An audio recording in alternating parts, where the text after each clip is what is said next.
welcome back for another Tool Time Tuesday. I'm Melissa Muir. This video I want to introduce you to some tools that I've been using now for about a year in my studio. A little while ago I had to make a wedding ring for my sister-in-law and had a really difficult time trying to get things to hold into place where they needed to be, because a lot of times, if you guys ever know, like solder sometimes will bubble out of place when you are trying to do things if your flux isn't quite set, or sometimes you might just bump something. So these tools were a lifesaver for me when I was trying to get a few very delicate pieces held right into place. Let me show you guys these tools now. So here I have a variety of tools that are created by William Cobb. I believe he's based in Georgia, and he created these because he found that a normal third hand would not necessarily hold things into place where he wanted them. So he created what is called the will hold.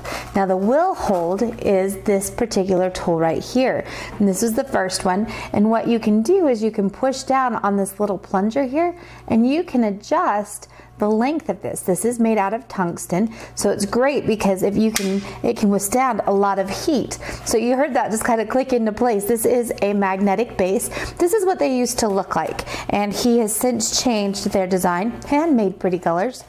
And so, but they work again the same way. So it is magnetic. The thing that's really nice about this, let me move these out of my way here for a second.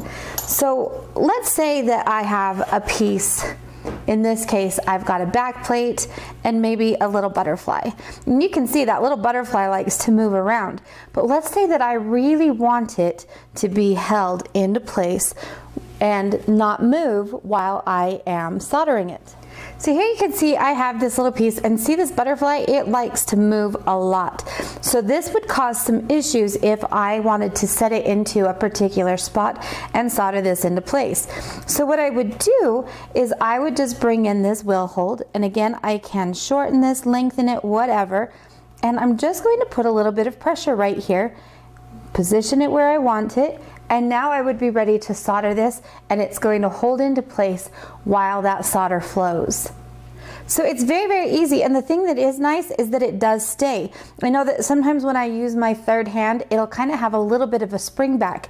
This one, you don't have that issue because of the way that it's held on this magnetic base. So you can position it where you want it, and it's going to stay. Kind of like it will hold what you want. Ha ha. So you've got a couple of different base options. Like I said, this is what it used to look like. I believe this is what he offers now as the base, but they're all interchangeable. So another tool that he came up with as well was the tweezer hold. So you can use any kind of cross-locking tweezers or anything else that's going to fit into this, and it's very, very simple. You just unscrew that, put your tweezer in here, screw it into place, and now you're ready to go. And again, because of the mechanism of this, it's going to hold exactly where you want it to be and not move around. So you don't have to worry about, like I said, that little bit of a spring back that we get in normal, in my normal third hands. Another option that you have is one that attaches to the annealing pan itself. So this one, if I unscrew this here, I can take it off of the lip of my annealing pan. So we have kind of a wide base right here, a wide opening, and that allows you to clip onto a number of different surfaces. But if I come in here, just bring this down, screw this into place like so, and now again, I'm ready to go, and it's here on my annealing pan, so I have access to it whenever I need. So that gives you a brief introduction to the will hold family. So again, we've got your tweezer holder, you've got your will holds themselves. You also have another attachment that you can buy that is similar to the top part of this tweezer holder, and it will slip in where this little tungsten rod is. And so that's another option for you as well. I don't have that option here, but it is something else that you could look at. And as always, I will list the links to all of these down in the video description as well. One thing I do want to point out kind of quickly here, you'll notice that there's a little bit of discoloration, and that is because, yeah, I hit that with my torch a couple of times. So I did smell it before it got too far, but just know that it's like a resin, so it's definitely not heat resistant, so be aware of that when you begin to use this. Watch your torch where it's pointed and where you're adjusting your heat.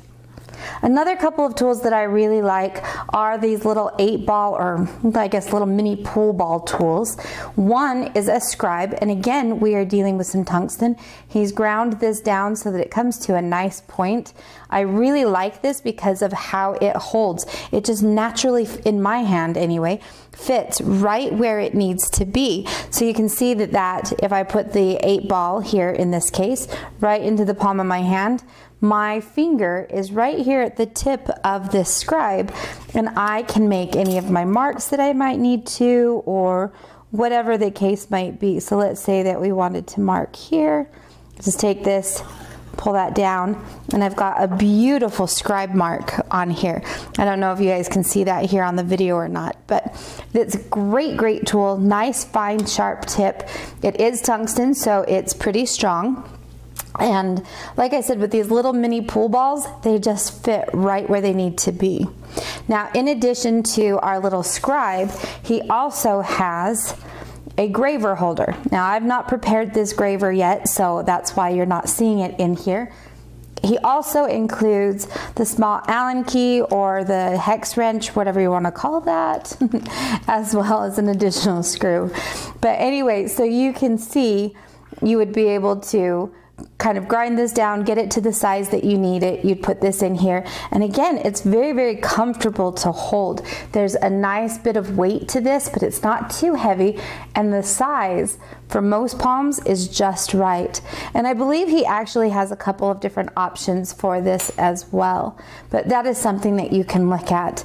He did include one graver for me in this case, but I could use this with any of the different gravers that I have in my studio. So that's kind of an introduction to a few of the Will Hold tools, or the William Cobb tools. You can also check out his Etsy page, and he even has a YouTube channel. Again, I will link those down below so that you can easily find those in the description.